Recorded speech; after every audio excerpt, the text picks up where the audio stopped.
சிவபக்தர்கள் அனைவருக்கும் வணக்கம். இன்னைக்கு நம்ம பார்க்கக்கூடிய தலைப்பு கிஷ்கிந்தா காண்டத்தோட பார்ட் 2 வீடியோ. தான் பதவியேற்ற தகவலை ராமச்சந்திரனுக்கு சொல்லி அனுப்பிவிட்டு இழந்திருந்ததை தன்னுடன் திரும்ப சேர்த்து கொண்டு சுக்ரீவன் அமராவதி பட்டினத்தை ஆளும் இந்திரனைப் போல பெரும் மகிழ்ச்சியுடன் கிஷ்கிந்தையில் வசிக்கலாயினான். ராமனும் லக்ஷ்மணனும் அருகில் இருந்த பிரஸ்ரவண மலையில் இருந்த ஒரு குகையில் போய் தங்கினார்கள். மழை காலம் துவங்கியது. சுக்ரீவன் தன் குடும்பத்தினருடன் கிஷ்கிந்தையில் மகிழ்ச்சியுடன் வாழ்ந்ததில் கடந்த கால துயர சம்பவங்களை மறந்து போனான். அண்ணனுடன் சண்டை போட்டது, மனைவியை இழந்தது, மலை குகையில் போய் ஒளிந்து கொண்டு வசித்தது, ராமனின் தயவு கிடைத்தது, வாலி கொல்லப்பட்டது, அரசுரிமையையும் மனைவியையும் திரும்ப கிடைத்தது, இவையெல்லாம் பழங்கால கனவுகள் போல ஆகிவிட்டன. பெரும் துன்பம் வருகின்ற போது உலகமே மூழ்கி போவதைப் போல ஒருவர் தவிப்பதும் இந்த துன்பத்திலிருந்து மீண்டு வரவே முடியாது என்று தளர்ச்சி உறுவதும் மனிதனின் இயற்கை. அதைப் போலவே இன்பம் வந்தபோது இந்த இன்பம்தான் சாஸ்தவமானது, என்றைக்கும் நான் இப்படியே இருப்பேன் என்று நினைத்து கொண்டு விடுவதும் மனித இயற்கைதான். துன்பம் வந்த காலத்து இந்த இன்பம் மாறும் என்று தன்னை தானே தேற்றிக் கொள்ள வேண்டும். மகிழ்ச்சி வந்தவுடன் இது கொஞ்ச காலமே நிலைத்து இருக்கும் என்று தன்னடக்கத்துடன் இருக்க வேண்டும். இதுவே ஞானிகளுக்கு அழகு. மழை காலத்தில் நதிகள் பெருக்கெடுத்து வழியெல்லாம் பூச்சி பொட்டுகள் புழுத்து போய் பாதையெல்லாம் தடைப்பட்டு போய்விட்டன. ஒரு பெரிய சேனையை திரட்டி சீதையை தேடுவது இயலாத காரியமாகிவிட்டது. இருந்தாலும் ராமனுக்கு சீதையின் நினைவு மாறவில்லை. ராமனுக்கு சித்திர கூடத்திலும் தண்டக வனத்திலும் சீதை எவ்வளவு மகிழ்ச்சியாக இருந்தாள் என்பதை நினைத்து நினைத்து வருத்தம் மேலிட்டது. அவளின் கையை பிடித்து தன்னிடம் ஒப்படைத்த ஜனகராஜனின் தகைமையை எண்ணி எண்ணி கலங்கினான். சீதையை அன்புடன் வரவேற்ற அயோத்தி அன்னையரிடம் ஜானகி காட்டிய பணிவை நினைத்து அன்பினால் தடுமாறி போனான். தான் அயோத்தியிலிருந்து வனத்துக்கு புறப்பட்ட போது மறு சிந்தனையின்றி தன்னுடன் புறப்பட்ட சீதையின் பேரன்பை எண்ணி எண்ணி ஏங்கினான். நாட்டை இழந்தும் வசதிகளை துறந்தும் உறவினரை பிரிந்தும் இப்படி பல துன்பங்களுக்கு ஆளானாலும் தன் மீது வைத்த ஆறாமுத அன்பினால் துக்கங்களை எல்லாம் சகித்து கொண்ட அந்த மாதரசியை நினைத்தபோது ராமனின் மனம் உருகியது. காட்டில் பார்க்கும் மரங்களும் பறவைகளும் நிலவும் மலரும் சீதாபதிக்கு அச்செல்வ திருமகளை நினைவூட்டின. ராமன் மன தளர்ச்சியுற்ற போதெல்லாம் லக்ஷ்மணன் தான் ஆறுதல் சொல்லியும் எதிர்கால வேலை திட்டங்களை நினைவூட்டியும் நம்பிக்கையூட்டியும் ராமனை தேற்றினான். மேகம் கனிந்து நிலவும் ஒளி இழந்து இருள் கவிந்த அந்த வனத்தைப் போலவே சீதையை பிரிந்த ராமனின் மனமும் இருள் மண்டி போயிற்று. ராமனின் தம்பியும் தோழனும் படைத்தலைவனும் ஆகி நின்று தற்போதைக்கு தனக்கே ஆறுதல் சொல்லும் ஆசிரியனும் ஆகிவிட்ட லக்ஷ்மணனை பார்த்து, தம்பி சுக்ரீவனோ எதிரியை வென்று தன் மனைவி மக்களுடன் சுகித்திருக்கிறான். நானோ சீதையை இழந்து அரசை துறந்து அடி அறுக்கப்பட்ட ஆற்றங்கரையைப் போல கரைந்து போய் கொண்டிருக்கிறேன். தான் நீண்ட காலம் மனைவியை இழந்து இப்போதுதான் திரும்ப பெற்றிருக்கும் வானர மன்னனிடம் கடும் சொல் எதையும் பேச விரும்பவில்லை. இந்த நேரத்தில் போய் உன் மகிழ்ச்சியை எல்லாம் துறந்துவிட்டு சீதையை தேட புறப்படு என்று நான் சுக்ரீவனிடம் எப்படி சொல்வேன்?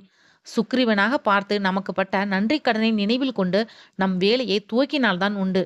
காலம் வரும் என்று காத்திருப்பதை தவிர வேறு வழி நமக்கு இல்லை என்று சொன்னான் ராமன். சுமித்ரா நந்தனும் அண்ணா சுக்ரீவனும் நன்றி மறக்க மாட்டான். சீக்கிரமே நீங்கள் கருதிய காரியத்தை செய்து முடிப்பான். குளிர்காலம் வரும் வரை பொறுத்து இருப்போம் என்று ராமனை தேற்றினான். இதனிடையில் மெல்ல மெல்ல மழை குறைய ஆரம்பித்தது. மாரிக்காலம் மாறிப்போய் குளிர்காலம் குவிய தொடங்கியது. ஆகாயம் வெளுக்க ஆரம்பித்தது. சுக்ரீவன் அறத்தையும் பொருளையும் மறந்து சிற்றின்ப வேட்கையில் மூழ்கி கிடந்தான். தன் ஆட்சி பொறுப்பையெல்லாம் மந்திரிமார்களிடம் ஒப்படைத்துவிட்டு தான் துன்புற்ற நாட்களுக்கும் சேர்த்து வட்டியும் முதலுமாக புலன் இன்பங்களில் மூழ்கி போனான் அந்த குரங்கின வேந்தன். வாயு குமாரனான ஹனுமன் சாஸ்திரம் படித்தவன், தர்மம் அறிந்தவன், செய்வது செய்யக்கூடாதது எது எது என்று தெரிந்தவன், விசேஷ கடமைகளை உணர்ந்தவன், வாக்கு சாதுரியம் உடையவன். அவன் கிஷ்கிந்தை மன்னனை அணுகி, வேந்தே, உங்கள் அரசுரிமையையும் புகழும் உங்களுக்கு திரும்ப கிடைத்துவிட்டன. நண்பர்களுக்கு நீங்கள் ஆற்ற வேண்டிய கடமைகள் இன்னும் பாக்கி இருக்கின்றன. மன்னன் இடமும் காலமும் அறிந்து செயல் புரிந்தால்தான் நண்பர்கள் பெருகுவார்கள். நண்பர்களை உரிய காலத்தில் கவனிக்காத மன்னன் அழிவை தேடுவது நிச்சயம். காலம் கடந்த பின் காரியத்தை தொடங்குபவனால் நண்பர்களுக்கு என்ன பயன்? நம் நண்பராகிய ராமபிரானுக்காக விதேக குமாரியான சீதையை தேடும் பணியில் இனியும் கால தாமதம் கூடாது. ராகவனின் இந்த பணியை உடனே துவங்குங்கள். ராமர் உங்கள் விருப்பத்தை அறிந்து நடப்பவர். அவர் வந்து உங்களுக்கு காலத்தை பற்றிய நினைவினை ஊட்டமாட்டார். உங்கள் குலம் விளங்குவதற்கே காரணம் ரகுகுல திலகரான ராமர்தான். ஆகவே வானர படைகளை திரட்ட உத்தரவிடுங்கள். ராமர் நினைத்தால் தன் பானங்களின் பலத்தால் தேவர்களையும் அசுரர்களையும் நாகர்களையும் வெற்றி கொள்ள முடியும். ஆனால் அவரோ உங்களுடைய வாக்கை காப்பாற்றுவதற்காக உங்களுக்கு ஒரு வாய்ப்பினை அளித்திருக்கிறார். அவருக்கு என்ன அரக்கர்களை கண்டு பயமா? நீங்கள் உத்தரவிடுங்கள். நம் வானர படையினர் தங்கு தடையின்றி எங்கும் சென்று சீதாதேவியை தேடும் பணியை தொடங்கட்டும் என்று நயபயமாக எடுத்து சொன்னான் மாருதி. சுக்ரீவன் நீலன் என்ற படைத்தலைவனை பார்த்து, என் படை முழுவதும் திரளட்டும்.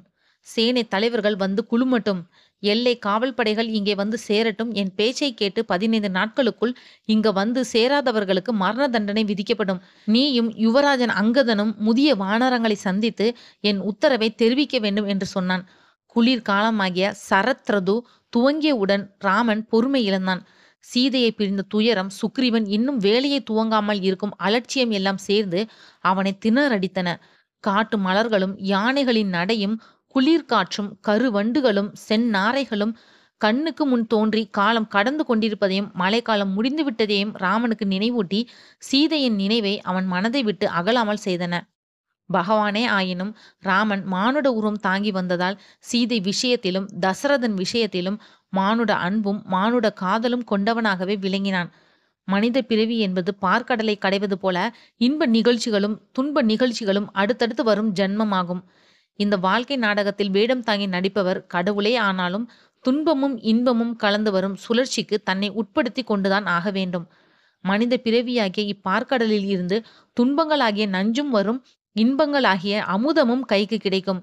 இது வேண்டும் அது வேண்டாம் என்று சொல்லும் உரிமை மனிதனுக்கு கிடையாது. சீதையை பிரிந்த ராமன் எவ்வளவு துன்பப்பட்டான் என்பதை நாம் நினைத்து மனிதர்களுள் ஒருவர் அறநெறி தவறி போனாலும் நன் அன்பராகிய பகவான் அதை விரும்ப மாட்டார் என்பதையே உணர வேண்டும். தேவியை பிரிந்த ராமன் சீதையை திரும்ப அடைய தவிப்பதை போல் நம் ஆன்மாவை தம்மிடம் திரும்பவும் அழைத்து கொள்ள பகவானும் பெரும் முயற்சி செய்கிறார் என்பதையும் நாம் மறக்கலாகாது. நாம் கடவுளை நோக்கி ஒரு அடி எடுத்து வைத்தால் கடவுள் நம்மை நோக்கி 10 அடி எடுத்து வைக்கிறார். குளிர்காலத்தின் துவக்கத்தில் சுக்ரீவன் சீதையை தேட நடவடிக்கைகள் எடுத்தது ஒன்றும் வெளிப்படையாக தெரிய காணும். ராமனுக்கோ கோபம் வந்தது. லக்ஷ்மணா, சுக்ரீவனிடம் சென்று விஷயத்தை சொல். என் கோபம் எந்த திசையில் திரும்பும் என்று தெரியாது. இல்லாவிட்டால் சுக்ரீவனும் வாலி போல வழியில்தான் போக வேண்டியிருக்கும் என்றான் ராமன். இவ்வாறு கடும் கோபம் கொண்டு ராமன் பேசுவதை பார்த்த லக்ஷ்மணன் விரைந்து சென்று கடுமையாக காவலரிடம் பேசினான். கோபத்தால் அவன் உதடுகள் துடித்தன. கைவில் நான் ஒலி எழுப்பியது. அவனை பார்த்து வானரங்கள் எல்லாம் பயந்து ஓட்டம் பிடித்தன. சுக்ரீவன் அரண்மனைக்குள் புகுந்து கோபத்துடன் லக்ஷ்மணன் நகருக்குள் வந்திருப்பதை வானர வேந்தனுக்கு உணர்த்தின. தயங்கி தயங்கி லக்ஷ்மணனுக்கு முன் வந்து நின்றான் அங்கதன். அவனை பார்த்து லக்ஷ்மணன், குழந்தாய், நீ சென்று சுக்ரீவனிடம் நான் வந்திருப்பதை சொல். ராமனின் துயரத்தை பார்த்து லக்ஷ்மணன் துடித்து கொண்டிருக்கிறான். நீ ராமன் விஷயத்தில் செய்ய வேண்டியதை செய் என்று சுக்ரீவனிடம் சொல்லிவிட்டு உடனே திரும்பி வா என்று அங்கதனை ஏவினான். அங்கதனும் அவ்வாறே செய்தான். லக்ஷ்மணனின் வேகத்தை பார்த்து வெருண்டோடிய மந்திகள் போட்ட கூச்சலில் சுக்ரீவனும் போதை தெளிந்து உறக்கம் கலைந்து எழுந்தான். அஞ்சனையின் மகனான ஹனுமானும் அரண்மனைக்குள் வந்து ராமனின் கோபத்தையும் லக்ஷ்மணனின் வருகையையும் சுக்ரீவனுக்கு உணர்த்தினான். ஒரு வழியாக அங்கதனும் மற்ற வானர கூட்டத்தினரும் லக்ஷ்மணனை கிஷ்கிந்தைக்குள் அழைத்து சென்றனர். லக்ஷ்மணனின் கடும் கோபத்தை தாங்கிக் கொள்ள திராணியற்ற சுக்ரீவன் தாமரையை முன்னே அனுப்பினான். எந்த ஒரு நகருக்குள்ளும் வெகு காலமாக நுழைந்திராத லக்ஷ்மணனும் அரண்மனையில் சுக்ரீவனை சூழ்ந்திருந்த பெண்டீரின் அலங்கோல நிலையை பார்த்து கூசி போனான். தாரை லக்ஷ்மணனை சாந்தப்படுத்தும் பாணியில், இளவரசே, உங்கள் கோபத்துக்கு காரணம் என்ன என்று வினவினாள். லக்ஷ்மணன், தாரையே, சுக்ரீவ மன்னன் கடமையை மறந்தான். அவனை ஞாபகப்படுத்தி தன் கடமையை செய்ய தூண்ட வேண்டியது உன் பொறுப்பு அல்லவா? மன்னனோடு சேர்ந்து மந்திரிகளும் போக வேட்கையில் மூழ்கி கிடந்தால் அரச வேலைகள் எப்படி நடக்கும்? 4 மாதங்கள் உருண்டு ஓடினது கூட சுக்ரீவனுக்கு தெரியவில்லையா என்று கேட்டான். தாரை, இளவரசே, கோபப்படாதீர்கள். உங்கள் கோபத்தை எதிர்த்து நிற்க பலவீனர்களாகிய எங்களால் முடியாது. உடலின் வேகம் எவ்வளவு சக்தி வாய்ந்தது என்பதை நான் அறிவேன். சுக்ரீவ மன்னன் அன்பு மோகத்தால் மற்ற எல்லாவற்றையும் மறந்து கிடக்கிறான். பகலா இரவா வீடா வெளியா என்று தெரியாமல் சுக்ரீவன் தன் வசமிழந்து கிடக்கிறான். ஆகவே தன் கடமையை அவன் மறந்து விட்டான். அவனை மன்னிப்பது உன் கடமையாகும் என்று சொன்னாள். லக்ஷ்மணனும் சுக்ரீவனை நேரில் பார்த்து கடுமையான எச்சரிக்கை விடுத்தான். மன்னனாகிய நீ வாக்கு தவறலாமா? உன் வேலையை நிறைவேற்றி கொடுக்க ராமனை புறக்கணித்து உன் பங்குக்கான பணியை மறக்கலாமா? சீதையை தேடி தருவது அல்லவா உன் கடமை. ராமனுக்கு கோபம் வந்தால் என்ன நடக்கும் தெரியுமா? அவன் அம்புகளால் அடிக்கப்பட்டு நீயும் வாலிக்கு பின்னால் யமலோகம் போவாய். ஆகவே சுக்ரீவா, நீ செய்து கொடுத்த உடன்படிக்கையின்படி உன் பங்குக்கான கடமையை நிறைவேற்று என்று சொன்னான். அப்போது பேச்சில் குறுக்கிட்டு சீதையை தேடுவதற்கு சுக்ரீவன் செய்திருக்கும் ஏற்பாடுகளை எல்லாம் எடுத்து சொன்னாள் தாரை. ராவணனை வெல்லுவதோ அரக்கர்களை கொல்லுவதோ யாருமே தனியாக இருந்து செய்து முடிக்கிற வேலை இல்லை. உங்கள் காரியத்திற்கு உதவியாக வானர தலைவர்கள் நாலா திசைகளிலும் சென்றிருக்கிறார்கள். குரங்கு படையினரை திரட்டி இங்கே அழைத்து வருவார்கள். அவர்கள் வரும் வரை வேறு எதுவும் வேலை நடக்காது. ஆகவேதான் சுக்ரீவனால் ஒன்றும் செய்ய முடியவில்லை என்று கூறினாள் தாரை. தாரையின் பணிவான விளக்க சொற்களை கேட்ட லக்ஷ்மணன் ஒருவாறு சமாதானம் அடைந்தான். இதுதான் தான் பேசுவதற்கான சமயம் என்று சுக்ரீவனும் வாயை திறப்பதற்கான தைரியம் கொண்டான். ராமனை புகழ்ந்து பேசினான். தன்னை மன்னித்து விடும்படி லக்ஷ்மணனை கேட்டுக்கொண்டான். லக்ஷ்மணனும் தன்னுடைய கடும் சொற்களுக்கு வருந்தி, மன்னவா, நீ சென்று ராமபிரானை சந்தித்து உன் நிலைமையை விளக்க வேண்டும். உன்னுடைய பணிவு மிக உயர்ந்த குணமாகும். தான் செய்த பிழையை அறிந்து வருந்தும் நற்குணம் சிலரிடம்தான் இருக்கிறது. நீ வீரத்திலும் பலத்திலும் ராமனுக்கு சமமானவன். அதனால்தான் ராமனின் நட்பை பெறும் பாக்கியத்தை தேவர்களும் உனக்கு அளித்திருக்கிறார்கள். நீ சென்று ராமனை சந்தித்து தன் நிலைமையை விளக்குவாயாக என்றான் அயோத்தியின் இளவன். செய்தி அறிந்த வானர வீரர்கள் நாலா திசைகளிலிருந்தும் கிஷ்கிந்தை வந்து தன் மன்னனின் முன் குழுமினார்கள். பழங்களையும் கிழங்குகளையும் எடுத்துக்கொண்டு வந்து அரசனுக்கு காணிக்கையும் பொருளாக அளித்தார்கள். நீலன் அனுப்பிய அவசர தூதர்கள் திரும்பி வந்து வானரப்படை திரண்டிருக்கும் செய்தியை சுக்ரீவ மன்னனுக்கு அறிவித்தார்கள். மகேந்திர மலையில் இருந்தும், இமய மலையில் இருந்தும், விந்திய மலையில் இருந்தும், கைலாச மலையில் இருந்தும், மந்தர மலையில் இருந்தும் குரங்கு படைகள் வந்து கூடின. சில குரங்குகள் மையை போல கருப்பு நிறத்தில் இருந்தன. சில குரங்குகள் மேக வண்ணம் உடையவை. வேறு சில மந்திகளுக்கு யானையின் பலமும் உண்டு. தங்க நிற குரங்குகளும் சுறுசுறுப்பான மந்திகளும் இளஞ்சூரியனின் நிறத்தில் இருக்கும் குரங்குகளும் அங்கு வந்து சேர்ந்தன. சுக்ரீவனும் ஒரு பல்லக்கில் ஏறி லக்ஷ்மணனுடன் ராமன் இருக்கும் குகையை வந்தடைந்து ராமனின் கால்களில் விழுந்து வணங்கி மன்னிப்பு கோரினான். ராமனும் வானர வேந்தனுக்கு அரச தருமத்தை எடுத்து சொல்லி தற்சமயம் அவன் ஆற்ற வேண்டிய கடமைகளை நினைவூட்டினான். நன்றி உணர்வுள்ள சுக்ரீவன், பிரபு, மந்திகளும் கரும் குரங்குகளும் கரடிகளும் பெரும் எண்ணிக்கையில் வந்து சேர்ந்துவிட்டன. தேவர்களின் அருளாலும் கந்தர்வர்களின் ஆசியாலும் பிறந்த குரங்குகள் அவை. நினைத்த உருவத்தை எடுக்கும் திறமையும் அந்த குரங்குகளுக்கு உண்டு. எண்ணிறந்த மந்திகளை கொண்டுள்ள இப்படை சீதையை தேடி போகும். போரில் ராவணனை வென்று தேவியை திரும்ப கொண்டு வரும் என்றெல்லாம் பக்குவமாக சொன்னான். இதை கேட்ட தசரத குமாரனாகிய ராமனின் மனம் மகிழ்ச்சியால் மலர்ந்தது. ராமன் சுக்ரீவனை தழுவி கொண்டு, நண்பா, நீ செய்த காரியம் தேவர்களாலும் போற்றுவதற்கு உரியது என்று பாராட்டினான். அப்போது அங்கே பேரணியாக திரண்ட குரங்குகளின் கால் தூசி மேகம் போல் எழுந்தது. கூட்டம் கூட்டமாக வானர சேனைகள் வந்து குழுமின. சதபலி என்னும் படைத்தலைவன், தாரையின் தந்தையான சுஷேனன், ருமையின் தந்தையான தாரன், ஹனுமானின் தந்தையான கேசரி, கோலாங்கூலர்கள் என்ற குரங்கினத்தின் தலைவனாகிய கவாஷன் என்ற குரங்கும் ஒரு படையை திரட்டி கொண்டு வந்து சேர்ந்தனர். தூம்ரன் என்ற கரடி தலைவனும், பனசன் என்ற குரங்கு தலைவனும், நீலன் என்ற சேனாதிபதியும், கவயன் என்ற பெரு வீரனும், தரிமுகன் என்ற பலவானும், அஸ்வினி குமாரர்களின் அருளால் பிறந்த மைந்தன் துவிவிதன் என்ற இரட்டையர்களும் அங்கு வந்து சேர்ந்தார்கள். மற்றும் கஜன் என்ற குரங்கு வீரன், ஜாம்பவான் என்ற கரடி வேந்தன், ருமணன், கந்தமாதனன், யுவராஜன், அங்கதன் ஆகியோரும் தத்தம் படைகளுடன் வந்து சேர்ந்தார்கள். இந்திரஜானு, ரம்பன், துர்முகன் ஆகியோரின் படையும், ஹனுமான், நலன், ததிமுகன் ஆகியோரின் தனி படைகளும் வந்து சேர்ந்தன.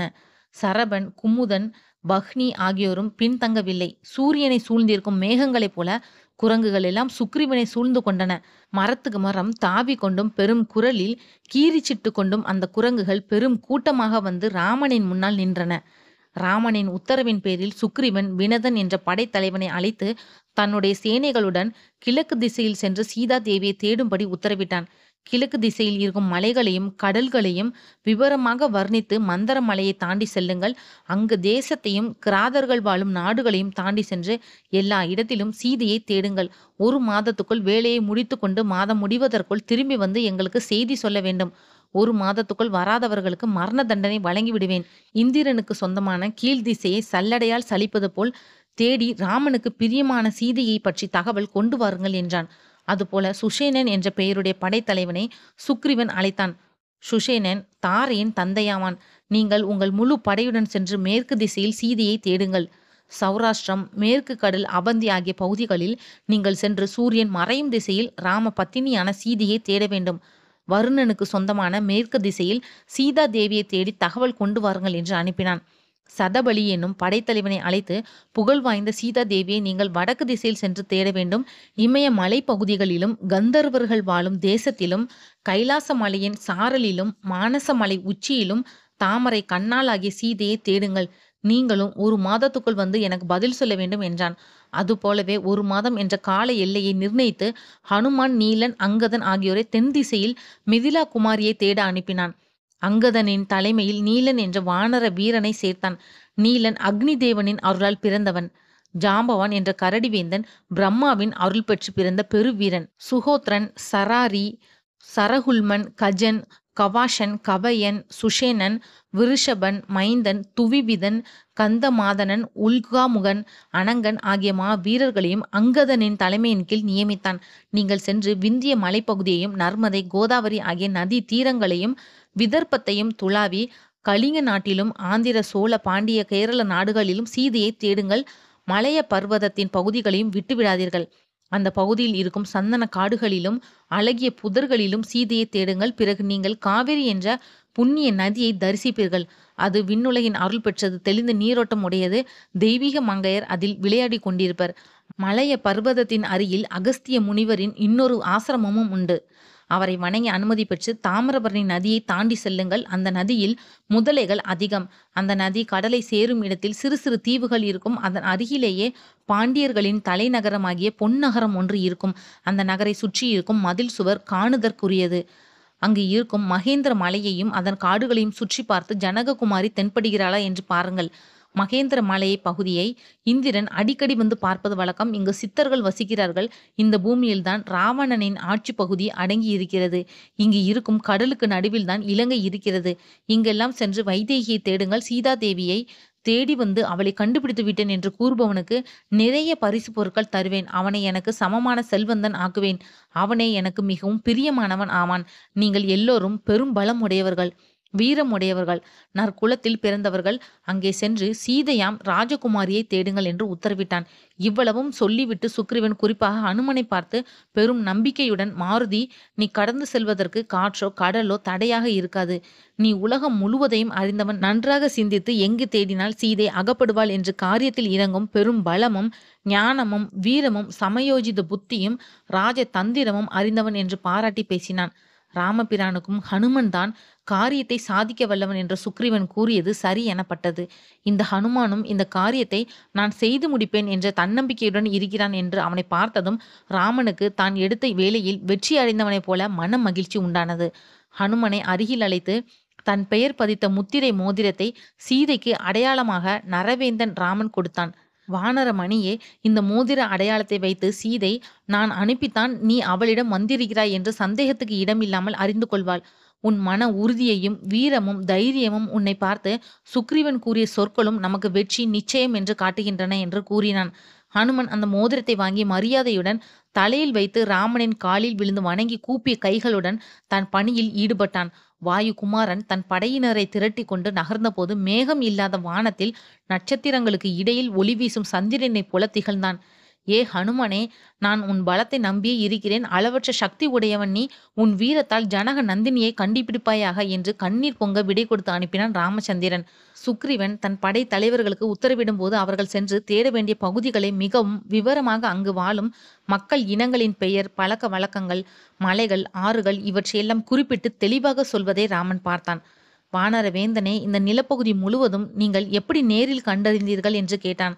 அதற்கு சுக்ரீவன் பணிவுடன் ராமனை வணங்கி, என் அண்ணன் வாலி என்னை அடித்து துரத்திய போது நான் ஒவ்வொரு இடமாக ஓடினேன்.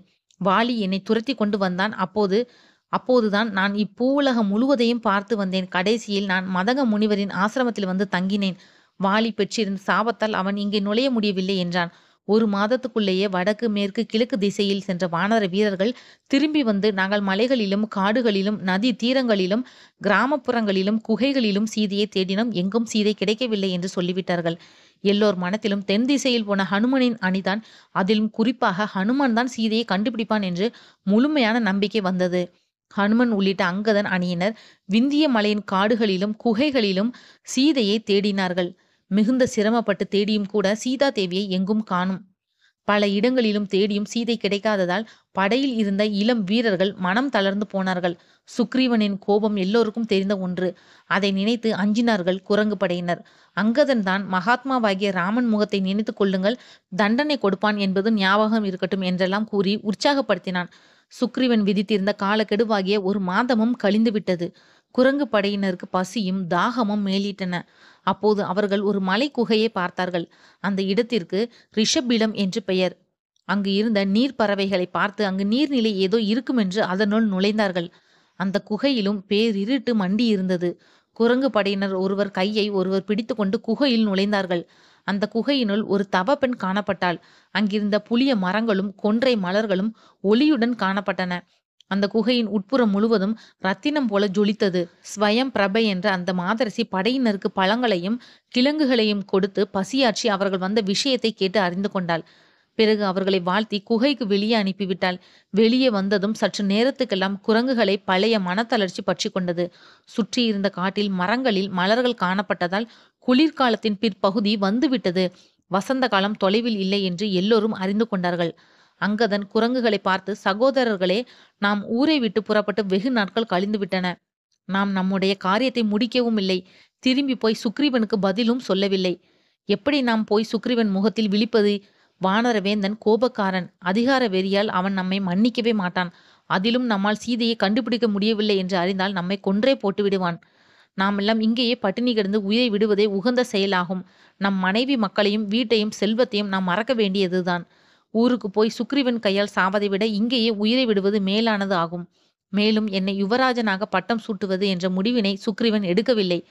செயல் தளர்ச்சி இல்லாத மானுட வேந்தனாகிய ராமன் சொன்னதால்தான் சுக்ரீவன் அந்த பதவியை எனக்கு கொடுத்தான். வாலி மன்னனாக இருந்த காலம் முதற்கொண்டே சுக்ரீவனுக்கு என் மீது பகையும் கோபமும் உண்டு. சீதையை தேடும் விஷயத்தில் நான் தோல்வி அடைந்ததற்கான காரணம் காட்டி சுக்ரீவன் என்னை கொன்று போடுவான். அதை காட்டிலும் இந்த கடற்கரையிலேயே உட்கார்ந்து அன்னமும் தண்ணியும் இன்றி பட்டினி கிடந்து உயிரை விடுவதே மேல் என்று தேம்பிய முகத்துடன் சொன்னான் அங்கதன். தம் ராஜகுமாரன் மனம் தளர்ந்து பேசுவதை கேட்ட மற்ற குரங்குகளும் தன்னம்பிக்கை இழந்து தவிக்கத் தொடங்கின. சோர்வும் இயலாமையும் அவற்றை பற்றி கொண்டன. தாரன் என்ற குரங்கு மட்டும், கவலைப்படாதீர்கள், ஸ்வயம் பிரபையின் குகைக்குள் திரும்பி போய் பழங்களையும் கிழங்குகளையும் நன்றாக சாப்பிட்டு கொண்டு கவலையில்லாமல் அங்கேயே இருந்து விடுவோம் என்று கூறினான். தாரனின் இந்த அரச விரோத போக்கு ஹனுமனுக்கு பிடிக்கவில்லை. அங்கதனை பார்த்து, நாம் திரும்பி செல்லாமலும் மன்னனுக்கு செய்தி சொல்லாமலும் இங்கேயே தங்கிவிட்டால் நாம் செய்வது ராஜ துரோகமாகும். சுக்ரீவனுடைய நற்குணத்தில் நம்பிக்கை வைத்து மகிழ்ச்சியோ துக்கமோ கிஷ்கிந்தைக்கு திரும்பி போய் நடந்தவற்றை அரசனுக்கு சொல்வதுதான் நம் கடமை என்று ஹனுமான் வாதிட்டான். சுக்ரீவனை புகழ்ந்து ஹனுமான் பேசிய பேச்சு அங்கதனுக்கு திருப்தி அளிக்கவில்லை. சுக்ரீவன் என்னை மன்னிக்க மாட்டான். நான் கிஷ்கிந்தை திரும்பி வரமாட்டேன். நான் உயிரை விடுவதே எனக்கு நல்லது. அரசனை வணங்கி தகவலை சொல்லுங்கள். ராம லக்ஷ்மணர்களுக்கு என் வணக்கங்கள். என் அன்னை தாரையை சமாதானப்படுத்துங்கள். அவள் என் மீது அன்பும் கருணையும் கொண்டவள். நான் இறந்த செய்தி கேட்டால் அவள் உயிரையே விட்டு விடுவாள்.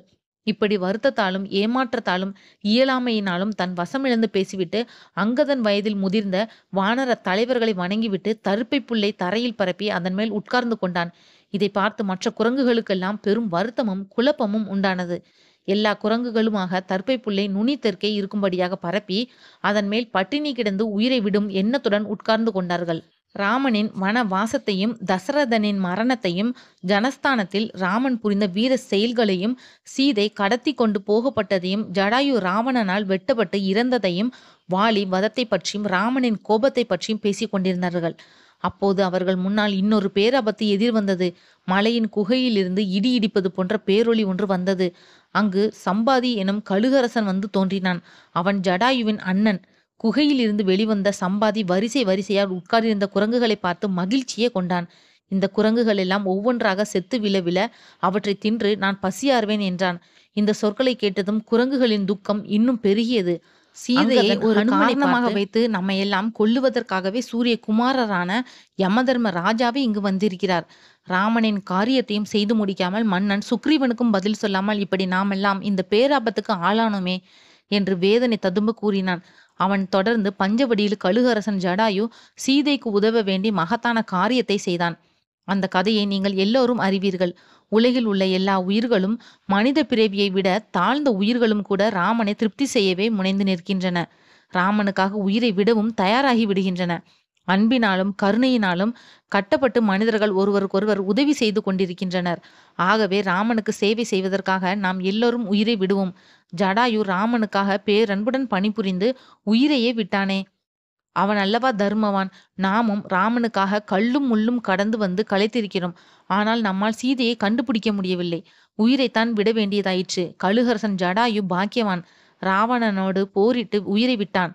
பரமகதியை அடைந்தான். தசரதனின் மரணம் ஜடாயுவின் தியாகம், ராவணன் சீதையை கவர்ந்தது இவையெல்லாம் சேர்ந்து குரங்கு இனத்துக்கு அல்லவா ஆபத்தாக வந்து முடிந்தது என்று சொல்லி முடித்தான் அங்கதன். இந்த சொற்களை எல்லாம் ஒன்று விடாமல் கேட்ட சம்பாதி உரத்த குரலில் கேட்டான். என் தம்பி ஜடாயு இறந்த செய்தியை அறிவிப்பது யார்? உயிரினும் இனிய என் தம்பியின் மரண செய்தி கேட்டு என் மனம் நடுங்குகிறதே. அரக்கனுக்கும் கழுகு வேந்தனுக்கும் ஜனஸ்தானத்தில் எப்படி போர் மூண்டது? என் தம்பி ஜடாயுவின் பெயரை நீண்ட காலத்திற்கு பிறகு இப்போது அல்லவா கேட்கிறேன். குரங்குகளே, என்னை மலை உச்சியிலிருந்து கொஞ்சம் கீழே இறக்கி விடுங்கள். ஜடாயுவின் புகழை நீங்கள் எல்லாம் பாடியது என் மனதை குளிர செய்கிறது. ஜடாயுவும் பிறரிடத்தில் நற்குணங்கள் வேலை செய்வதே காண்பவன். அவன் இறந்தது எப்படி என்று அறிய விரும்புகிறேன். ஜடாயுவின் நண்பனாக தசரதன் இறந்தது எப்படி? சூரியனின் வெப்பத்தால் என் இறகுகள் கருகி போய்விட்டதால் என்னால் பறக்க முடியவில்லை. வானர வீரர்களை என்னை கொஞ்சம் மலையில் இருந்து கீழே இறக்கி விடுங்கள் என்று கேட்டான் கழுகு வேந்தன். எல்லா குரங்குகளும் சேர்ந்து சம்பாதியை மலையிலிருந்து கீழே இறக்கி கடற்கரைக்கு கொண்டு வந்து உட்கார வைத்தன. அங்கதன் நடந்த கதையை எல்லாம் அயோத்தியிலிருந்து ஆரம்பித்து தண்டக வனத்திலும் ஜனஸ்தானத்திலும் கிஷ்கிந்தையிலும் நடந்தவற்றை எல்லாம் சொல்லி தாங்கள் கடற்கரைக்கு வந்ததையும் சீதையை தேடும் பணியில் தோல்வியடைந்து மனம் தளர்ந்து உயிர்விடும் நிலையில் இருப்பதையும் சொல்லி முடித்தான். பதிலுக்கு சம்பாதி அங்கதனிடம், நானும் என் தம்பி ஜடாயுவும் முன்னொரு காலத்தில் இந்திரனையும் வெற்றி கொள்ள வேண்டுமென்று விரும்பினோம். ஆகாயத்தில் பறந்தபோது சூரிய வெப்பத்தால் தம்பியின் சிறகுகள் எரியும் ஆபத்து உண்டானது. நான் என் இறக்கையை விரித்து அன்பினால் அவனை மூடி என் தம்பியை காப்பாற்றினேன். இந்த முயற்சியில் என் இறக்கைகள் எரிந்து போய் இந்த மலையின் மேல் விழுந்து விட்டேன். அது முதல் இங்கேயே வாழ்ந்து வருகிறேன். என் தம்பியை பற்றி செய்தி எதுவும் எனக்கு தெரியாது என்றான். அங்கதன் சம்பாதியை பார்த்து, உங்களுக்கு ராட்சசன் ராவணனுடைய இருப்பிடம் எது என்று தெரியுமா? கொடிய அரக்கனும் தொலைநோக்கு பார்வையற்றவனும் ஆகிய ராவணன் எங்கே வாழ்கிறான்? உங்களுக்கு தெரிந்தால் சொல்லுங்கள் என்று கேட்டான். சம்பாதி, நான் சாகும் தருணத்தில் இருக்கின்றேன். உங்கள் மூலமாவது எனக்கு ராமனுக்கு தொண்டு புரியும் பாக்கியத்தை பெறுகிறேன். என்னால் பேச மட்டுமே முடியும், செயல் எதுவும் செய்ய முடியாது. ஒரு நாள் ஒரு அழகிய இளமங்கை, ஓ ராமா லக்ஷ்மணா என்று அழுது கொண்டு விண்வெளியில் தூக்கி செல்லப்படுவதை கண்டேன். அந்த பெண்மணி பேரழகில் உடையவள், பேரன்புக்கு உரியவள், பல அணிகலன்களை பூண்டவள். அவள் தன் கை கால்களை உதறி கொண்டு தன் நகைகளை கீழே எறிவதை நான் பார்த்தேன். தீய மனமுடைய ராவணன் அவளை தூக்கி கொண்டு சென்று கொண்டிருந்தான். அந்த பெண்மணி மிக உயர்ந்த பட்டு உடையை தரித்திருந்தாள். அவள் ராமனின் நாமத்தை திரும்ப திரும்ப சொல்லி கொண்டிருந்தாள். அவளே சீதை என நிச்சயிக்கிறேன். அந்த அரக்கன் விஸ்ரவாவின் மகனான ராவணன் குபேரனின் தம்பி ஆவான். இங்கிருந்து தொலைவில் இருக்கும் தீவு நகரமாகிய இலங்கையே அவன் வசிக்கும் இடம். அந்நகரம் தேவ சிற்பியாகிய விஸ்வகர்மாவினால் கட்டப்பட்டது. தங்க மாளிகைகளும் பெரும் மதில் சுவரும் கொண்டது அந்த நகரம். அந்த நகரத்தில் துர்பாக்கியவதி சீதை அரக்கிகளால் சூழப்பட்டு வசிக்கிறாள். கடலை கடந்து சென்றால் அதன் தெற்கு திசையில் ராவணனின் நகரத்தை அடையலாம். அங்கு சென்று சீதையை தேடுங்கள். என் தம்பியான ஜடாயுவை கொன்ற நரமாமிசம் உண்ணும் அரக்கன் சீதையை கவர்வதாகிய பெரும் பாதகத்தை செய்துள்ளான். அவனை நாம் பழிக்கு பழி வாங்க வேண்டும். அந்த செயல் உங்களால் தான் முடியும். கழுகுகளாகிய எங்களுக்கு தூர பார்வை உண்டு. இங்கிருந்தே நான் ராவணனையும் சீதையும் காண முடிகிறது. நீங்களும் சென்று சீதையை காண முடியும். என்னை கொஞ்சம் தூக்கி கொண்டு போய் கடற்கரையில் விட்டுவிடுங்கள். என் தம்பி ஜடாயுவுக்கு ஈம சடங்குகள் செய்து கண்ணீர் விட்டு அவன் மனம் சாந்தியடைய பிரார்த்தனை புரிகிறேன் என்று வேண்டினான். குரங்குகளும் அவ்வாறே செய்தன. ராம சேவையில் நான் உதவி புரிந்தால் எனக்கு புதிய சிறகுகள் முளைக்கும் என்று ஒரு முனிவர் அருளியிருக்கிறார் என்றும் சம்பாதி கூறினான். அதன்படியே புதிய இறகுகள் முளைத்து பொலிவுடன் திகழ்ந்தான் கழுகு வேந்தன். நடந்ததையெல்லாம் குரங்குகளுக்கு சம்பாதியின் வருகையினாலும் சீதை இருக்கும் இடம் தெரிந்ததாலும் புது பலம் வந்து நிலைமை அடியோடு மாறிப்போய்விட்டது. அவைகளிடத்தில் புதிய உற்சாகமும் தெம்பும் பலமும் செயல் துடிப்பும் உதித்து எழுந்தன. இன்னொரு தடை அவர்களுக்கு முன்னால் தெரிய வந்தது. அவர்களுக்கு முன்னால் அகன்று ஆழ்ந்து கிடந்தது ஒரு மகா சமுத்திரம். இந்த கடலை எப்படி தாண்டுவது? மறுபடியும் குரங்குகள் மனம் தளர்ந்து போயின. அங்கதன் எழுந்து, வானர வீரர்களே, ஸ்ரீ ராமரில் பெயரால், லக்ஷ்மணன் பெயரால், நம் மன்னனின் பெயரால் இப்பெரும் பணியை நாம் ஆட்சியே தீர வேண்டும். நீங்கள் ஒவ்வொருவரும் எவ்வளவு தூரம் தாண்ட முடியும் என்று சொல்லுங்கள். நீங்கள் பெரும் பலம் உடையவர்கள், அப்பழுக்கற்ற குல பெருமை உடையவர்கள். உங்கள் வீரத்தை போற்றி அரசரை பல பரிசுகளை தந்திருக்கிறான் அல்லவா? உங்களை தடுத்து நிறுத்த யாரால் முடியும் என்று சொன்னான். குரங்கு வீரர்கள் ஒவ்வொருவராக தன் திறமையை அளவிட்டு சொன்னார்கள். கஜன் 10 யோஜனைகளும், கவாஷன் 20 யோஜனைகளும், சரபன் 30 யோஜனைகளும், ரிஷபன் 40 யோசனைகளும், கந்தமாதனன் 50 யோசனைகளும், மைந்தன் 60 யோஜனைகளும், துவிவிதன் 70 யோஜனைகளும், சுஷேனன் 80 யோஜனைகளும் தாண்ட முடியும் என்று சொன்னார்கள். ஒரு யோஜனை என்பது தற்கால அளவில் 13 கிலோமீட்டர் ஆகும். ஜாம்பவான் என்ற வயது முதிர்ந்த கரடி, நானும் ஒரு காலத்தில் பெரும் தூரத்தை தாண்டும் வல்லமை கொண்டிருந்தேன். வயதாகி கிழடு தட்டி என் பலம் குறைந்து விட்டது. என்னால் 90 யோஜனைகள் தாண்ட முடியும் என்றான். அங்கதன் என்னால் இந்த 100 யோஜனைகள் தூரத்தையும் கடந்து செல்ல முடியும். ஆனால் அதே தூரத்தை இன்னொரு தடவை தாண்டி திரும்பி வர முடியுமா என்பதுதான் சந்தேகம் என்று கூறினான். ஜாம்பவான் அங்கதனை தடுத்து, ஒரு அணிக்கு தலைமை வகித்து செல்பவன் இத்தகைய வேலைகளில் தானே ஈடுபடக்கூடாது. தன் கீழே வேலை பார்க்கும் யாரையாவது அனுப்பித்தான் வேலையை செய்து முடிக்க வேண்டும். ஒரு இல்லத்தின் தலைவியை மற்றவர்கள் சூழ்ந்து காப்பது போல ஒரு படையின் தலைவன் மற்றவர்களின் பாதுகாப்புக்கு உட்பட்டே நிற்க வேண்டும். எங்களுக்கெல்லாம் வேர் போன்றவன் நீ. உன்னை இந்த ஆபத்துக்கு உட்படுத்தக்கூடாது என்று முடிவாக பேசிவிட்டான். இந்த உரையாடல்களில் எல்லாம் கலந்து கொள்ளாமல் சற்றே தனித்து உட்கார்ந்திருந்த ஹனுமானின் மேல் ஜாம்பவானின் பார்வை பட்டதும், வானர வீரனே, சாஸ்திர ஞானியே, ஆஞ்சநேயா, ஏன் பேசாமல் உட்கார்ந்து இருக்கிறாய்? நீ வீரத்திலும் சுக்ரீவனுக்கு சமமானவன் அல்லவா? ராம லட்சுமணர்களுக்கு இணையானவன் என்று கூட சொல்லிவிடலாம். நீ கருடனைப் போல புகழ் வாய்ந்தவன். உன் கைகளில் கருடனின் சிறகைப் போல பலம் இருக்கிறது. உன் தெம்பும் ஞானமும் சக்தியும் தைரியமும் வேறு யாருக்கு உண்டு? இந்த பணிக்கு நீ அல்லவா தயாராக வேண்டும். தொடர்ந்து ஜாம்பவான் பேசினான். புஞ்சிகஸ்தலை என்ற தேவ கன்னிகை ரிஷியின் சாபத்தால் குஞ்சரன் என்ற வானர தலைவனின் மகளாக பிறந்தாள். அவ்வானர பெண்ணுக்கு அஞ்சனை என்று பெயர். அவள் கேசரி என்னும் வானர வீரனை மணந்து கொண்டாள். வாயு பகவானின் அருளால் அஞ்சனைக்கு நீ பிறந்தாய். நீ வாயு தேவனை போன்று சக்தியும் ஞானமும் பெற்றிருப்பாய் என்று அந்த தேவன் வரமளித்தான். அவனைப் போலவே பெரும் தைரியமும் சக்தியும் கொண்டு துள்ளித் திரியும் சுபாவமும் நீ கொண்டிருக்கிறாய். நீ குழந்தை பருவத்தில் சிவந்த சூரியனையே ஒரு பழம் என்று எண்ணி அதை பறிப்பதற்காக ஆகாயத்தில் எழுந்தாய். அப்போது இந்திரன் தன் வஜ்ராயுதத்தால் உன்னை அடிக்க உன்னுடைய தாடை உடைந்து போனது. அதிலிருந்து உனக்கு ஹனுமன் தாடை உடைந்தவன் என்று பெயர் வந்தது. இதை பார்த்து வாயுதேவன் கோபம் கொள்ளவே பிரம்மா முதலிய தேவர்கள் தேவனை சாந்தப்படுத்தினார்கள். உனக்கு வரம் தந்தார்கள். உன்னை போரில் யாரும் அஸ்திரங்களால் கொல்ல முடியாது என்பதுதான் அந்த வரம். இந்திரனும் நீ நினைத்த போது தான் உனக்கு மரணம் சம்பவிக்கும் என்று வரம் கொடுத்தான். உன் உயிர் சக்தியும் திறமையும் சுக்ரீவனுக்கு சமமானவை. ஒரு காலத்தில் நானும் பலம் உடையவனாக உலகத்தை 21 தடவை வலம் வந்தேன். தேவர்களுக்கு உதவி செய்ய பல மூலிகைகளை சேர்த்து கொடுத்தேன். இப்போது முதுமை வந்து நான் தளர்ந்து போய் இருக்கிறேன். உன் வீரத்தை காட்ட இதுவே தருணம். வானர சேனை முழுவதும் உன் பெரும் பணியை காண ஆவலுடன் நிற்கிறது. எழு வானர வீரனை, கடலை தாண்டுவாயாக. உனக்கு அந்த சக்தி உண்டு. மற்ற குரங்குகள் எல்லாம் தளர்ச்சியுற்று இருக்கின்றன. அவர்களை நீ கைவிடலாமா? உலகத்தை மூவடிகளால் திரிவிக்ரம அவதாரத்தில் அளந்த விஷ்ணு பகவானைப் போல உன் தைரியத்தையும் வேகத்தையும் காட்டுவாயாக. இந்த சொற்களை கேட்டதும் ஹனுமானுடைய ஆன்ம பலம் வளர்ந்தது. அவன் தன் உருவத்தை கிடுகிடுவென வளர்த்து கொண்டான். அவனை பார்த்த வானர தலைவர்களுக்கு பேரானந்தம் உண்டானது.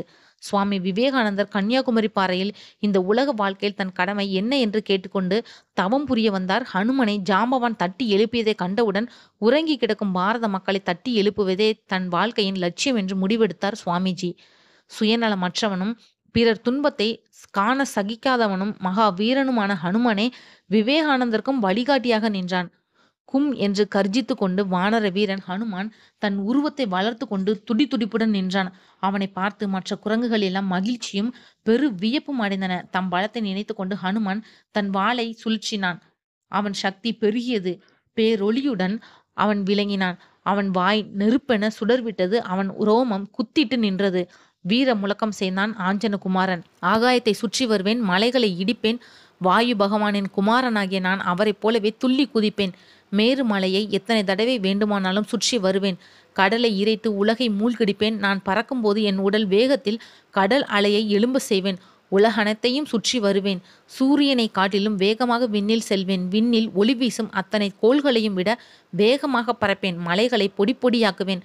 நான் ஆகாயத்தில் எழுந்து காற்றில் பறப்பதை எல்லா உயிர்களும் பார்க்கட்டும். மனதை ஒருமைப்படுத்தி மேகங்களை சிதறடித்து மலைகளையும் உழுக்குவேன்.